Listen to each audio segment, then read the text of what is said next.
Welcome to the inaugural episode of the Punk Rock NFL Draft. I am also the Punk Rock Raider. My name is Dirty D from Dirty T. Really excited to bring you this episode. We're going to start with positional primers today.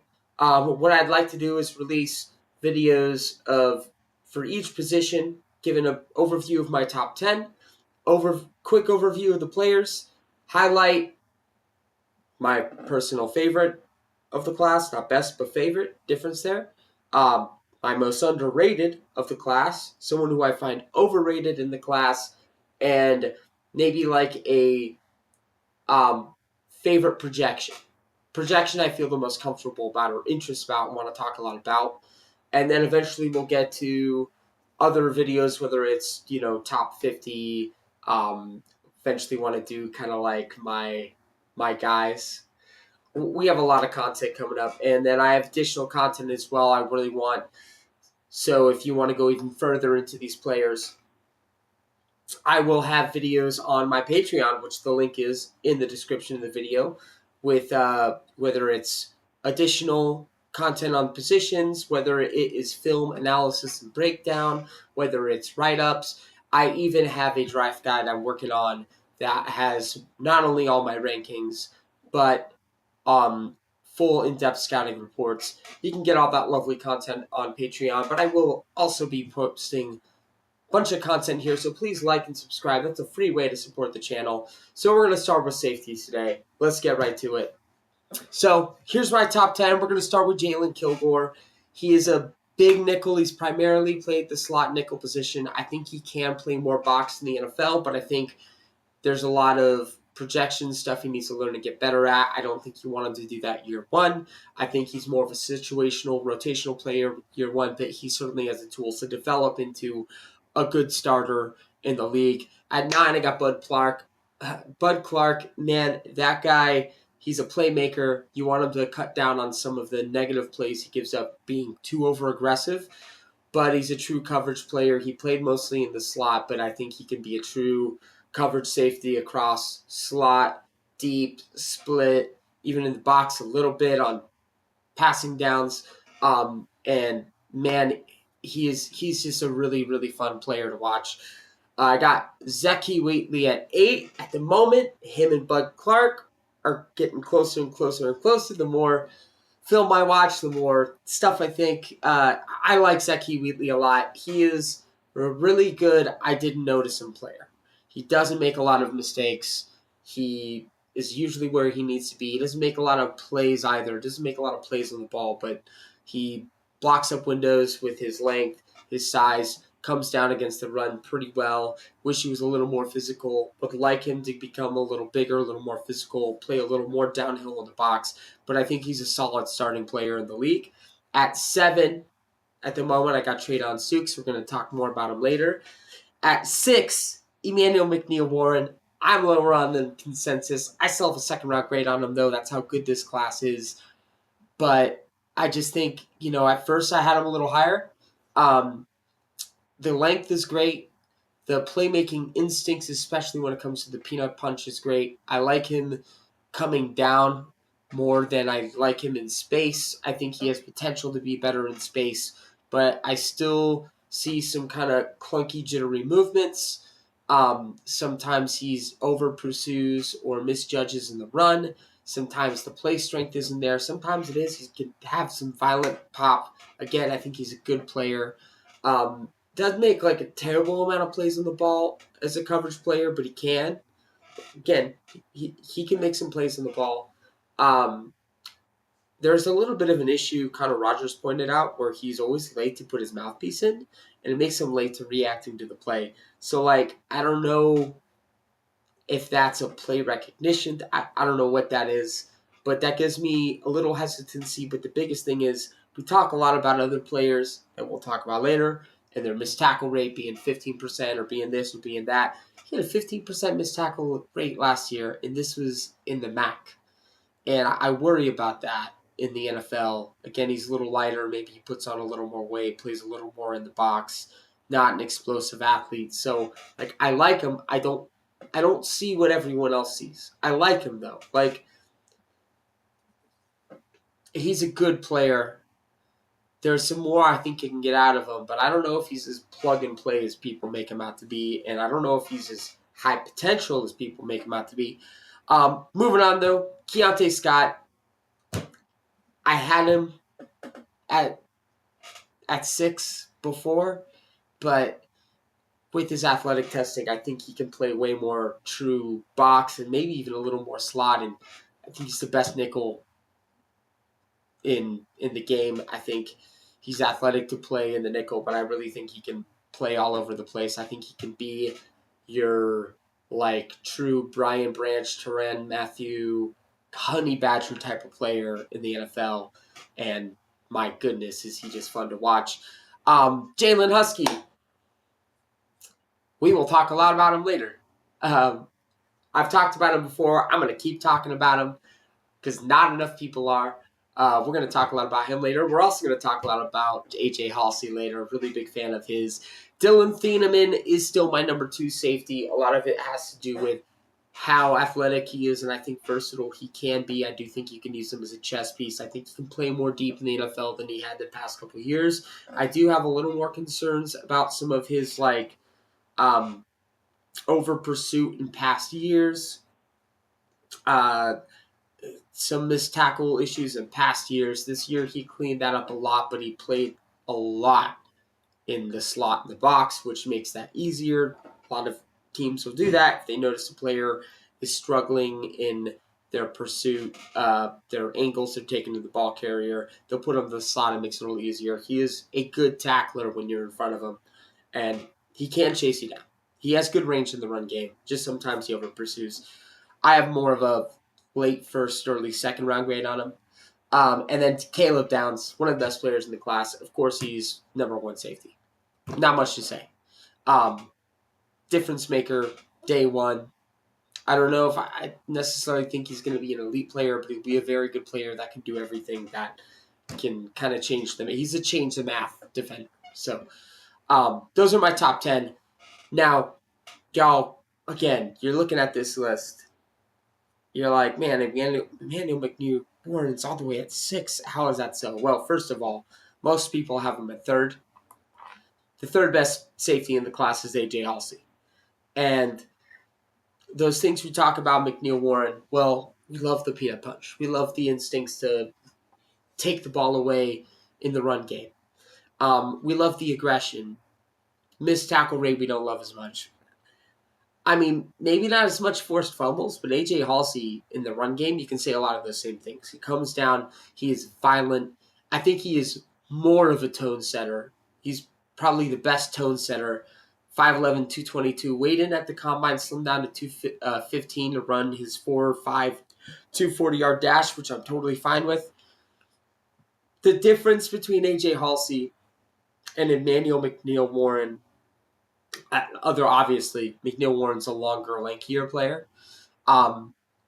Halsey is a better coverage player and better at diagnosing the play. And it's super physical. I think in the NFL, he's the type of player that you don't want him to play a bunch of man, but he's excellent in zone. I think he's the best zone coverage safety in the class. He's someone you want to play more as a robber, maybe a 2 high, maybe quarters, play him in shallow zones as well from the box. But what he can do for you as far as baiting quarterbacks into bad throws, the amount of times he takes the ball away or makes plays on the ball or makes coverage stops, and being able to judge when to be risky, like when to go for the play like Bud Clark does, or when to just make a savvy play, maybe like when I'm not going to be able to make the interception, but I can maybe lay the wood and separate the player from the ball.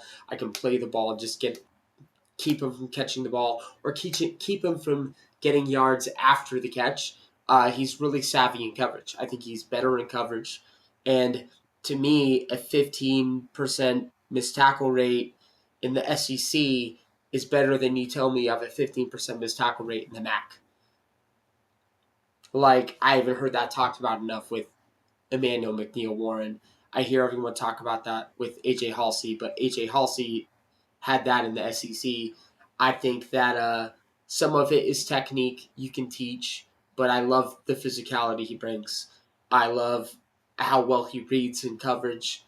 I think that he is the best blend of both. And um, again, that the playmaking ability he has in the ball, his ability as a robber. If you put him as a robber, oh my God, he's gonna make plays, and that's what he's best at. And I think he's the third best safety in this class. I have him pretty close to Dylan Thieneman. The only thing that really separated them to me is the versatility of Thieneman, the ability to play more man because of the athleticism.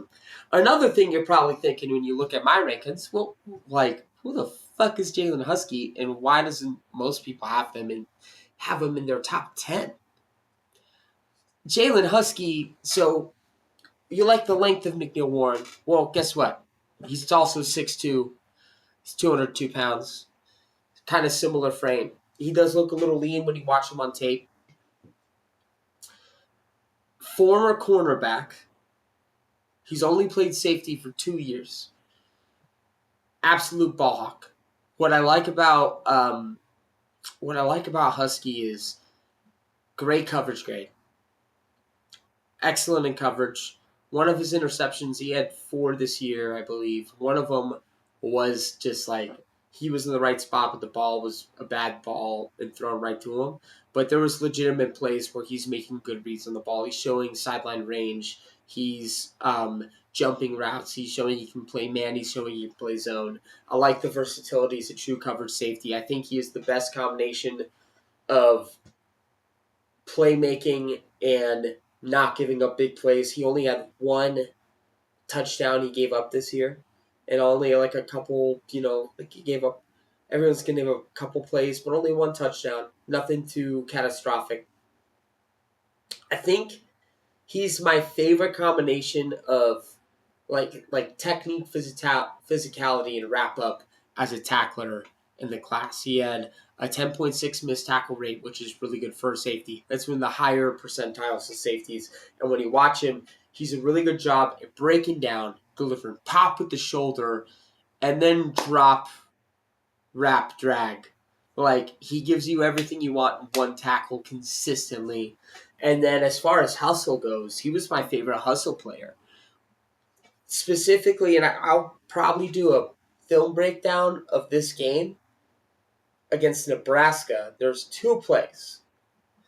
One, Nebraska was running they had a double, I don't know if it was like a screen option, but they had a 3 receivers, maybe it was 3 over here, but there was 3 receivers. One of them was doing like a little bubble, like mid-screen, and then they had their running back Emmett Johnson doing a running back, like a halfback screen. And so he's over on that side with the receivers. Quarterback snaps the ball. Guy runs his little bubble. He runs downhill to take that away. Quarterback throws the screen to Emmett Johnson. Emmett Johnson gets it, breaks it, starts running upfield. My guy hustles across the field and makes the tackle. I love it. Even better play, which started as a negative, Emmett Johnson takes a run later in the game. He's breaking free. Husky's over here deep. Husky runs across to make the tackle, but as he's running and pursuing, Emmett Johnson cuts back. Husky tries to stop, can't, slides, falls on the ground. Uh-oh. Emmett Johnson's running free. I think he breaks another tackle. Run into the end zone. My guy gets up, chases him down, makes a touchdown-saving tackle. That is hustle. That is effort. And your number 1 job as a safety is to be safe, to keep people from – you're the safety. You're keeping people from scoring touchdowns. You're the last line of defense. You can't let people beat you over the top. You can't let people get by you. If you do, that's a long touchdown. And I thought he was one of the best at that. Especially, again, coverage was good. Run defense was good. I'd like to see a little more physicality. He could get stuck on blocks a little bit. He's a little thin. But he was probably my favorite overall safety, no matter what you want to do. I think he can play some man. I think he can play some slot. I think he can – probably don't want him in the box too much, but play him single high, two high, quarters. Man, really like Jalen Husky. Not getting talked about enough. I am a stan. I'm in the fan club. I'm going to keep shouting his name from the rooftops. So when we talk about the most overrated player, overrated safeties, another guy that we can talk a lot about is Genesis Smith. But for me, Genesis Smith, where I struggle a lot is you didn't see him in my top 10. It's because he didn't like to tackle. He puts him in position to tackle, puts himself there, and I've seen him be physical in other places, but it's the weirdest. It's like he runs to the spot and then he almost like puts his hands up like stop, and like I literally saw him do that a couple times. Like he's running at people and he slows down right before contact and puts his arms like he's playing two-hand touch. That's a red flag. Everything else though is optimal. Everything else is good. I might move him down a little further from when I have him because I was expecting a little more dynamic testing, and that's a part of his profile. But he's dynamic enough. The guy I really want to talk about is Kamari Ramsey, because I've said this before. I will say it again. I've said this in my other video. I will keep saying this. I just watched another. So many videos people talk about Kamari Ramsey, and I hear them go, "Oh, well, he played slot this year, so he wasn't as good, but like." He should have stayed. I don't know why. That was weird that they moved him from free safety. He was so good as a free safety. They had to move this guy. I'm going to do a film breakdown. I have one that I wanted better tape of to like release it, but I'm going to release it for Patreon. It's going to be Kamari Ramsey versus Bishop Fitzgerald, who I like a little more. But I'm going to do a film breakdown on this channel, I think, of the 2024 Michigan tape. Kamari Ramsey is the worst run defending safety I've watched in this class. He was a lie of fucking ability against the run, and you had to move him away from that spot. When he's coming down, I don't know, it seems like he has a hard time diagnosing the run, reading the run while it's happening in front of him, which is weird because he has good route recognition. I think where he was really good, there are some positives. I have a 4th round grade on him. I think he could develop into an average starter. I just have super question marks. I have huge question marks. Really big concerns, red flags for me. And it was the worst angles I've seen of anyone consistently. And that Michigan game in 2024 is the worst safety tape I watched of anyone I watched. He had better games, but like when you're asking him to come down against the run, when you're asking him to stay deep and keep someone from making a big run, he's too quick to trigger downhill. He tends to trigger down to the wrong spot. He puts himself in the wrong place. He misdiagnosed where the ball is going to be, and then he like can't plant and go and cut the guy off. Like I didn't see him have one play where he just like stayed, went, cut the guy off. And then there's a lot of times he struggles tackling when people are running away from him. So when he's coming and a guy's running, he has a hard time making that tackle, which I get is difficult, but that's your number one job as a safety. Now he's good at tackling if you're in front of him, like directly in front of him, which is why he's good in that shallow zone. It's why he's good at tackling from nickel. He didn't miss barely any tackles this year because almost all his jobs to tackle were when guys caught the ball right in front of him, or they were transitioning from receiver to ball carrier, and they're directly there to tackle. But when guys are running away from him, he can't tackle. He can't take the angle, and you can't do that when you play safety. And I don't know if you can do that as a special teams return coverage guy. So I don't know what to do with Kamari Ramsey. This is, to me, it's a big red flag. It's as big of a red flag, if bigger red flag than Genesis Smith. And then I didn't see true ball skills. I saw a guy that was good at recognizing, like he was good at playing the player in coverage. Didn't see a guy that was good at playing the ball. In fact, in all the games I watched, watching games, saw 2 plays on the ball. And both of them, he was playing the player. The ball just hit him because of where he was and the way the quarterback threw it. He didn't turn around, get his hand up, knock the ball. There was one he got his hand up while playing the player. But the ball hit him in the back of the head. He wasn't reading the ball. He was reading the player. So he's decent in coverage. He's fine in coverage. He's capable in coverage. He's not a bad coverage player. Abysmal run defender. And because of that, I think I have him as my 15th safety. I think there are things to work with. I think he could develop in the starter in 3 years. He could also be out of the league in 2. I could see either one with Kamari Ramsey. Not a fan. So there's a guy that I think is an X factor.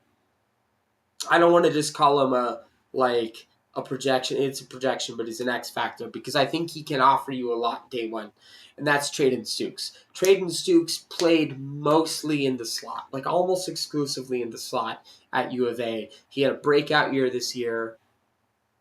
Big slot player, 6'2", 200 pounds.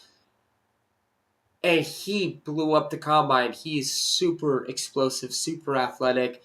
Not the most fluid in his hips, which is why I don't want to play a bunch of outside corner. And then even as an NFL slot defender, I think he'll struggle a little bit with some of the smaller slot players, quicker slot players, but he can take away your tight ends, your bigger slots, your power slots really well. My thing with Traden Stukes is, so I love the player. He's physical. He wasn't great against the run, but it wasn't because he wasn't bad. He just needs to clean up some of the technique. He can over pursue, but he wants to be part of the action. He's physical, unlike his teammate Genesis Smith. He's a physical tackler. He's a much better tackler than Genesis Smith, but everyone is. But I think he can play more true free. I think he can be more of a chess piece, a coverage safety chess piece. I watched an interview. He missed most of 2024 with an injury. And I love the fact, again, he did work his way from a walk-on all the way to a team captain and an All-American. Awesome. Beyond that, he got hurt 2024, missed most of the year. He basically became another coach that year. And hearing him talk about his film study, his breakdown, his preparation, this is an NFL player that I think you can teach and you can coach. And I think he profiles with his size, with his speed, as a true free. And you can play him all over the place. You probably want to start with him more, what he's familiar with. But I think you can coach him into being a really good free safety. That might be a projection. You at least know you have a good big slot, big nickel. But I think he can do more. I want to see him do more. And if I were an NFL team, I'm a Raiders fan, he would be an amazing target to me for a team like that to take to work into being more of a true free safety, because I think he has all the physical traits you need to do that. I think he has the brain to do that. I think he has the leadership, the toughness.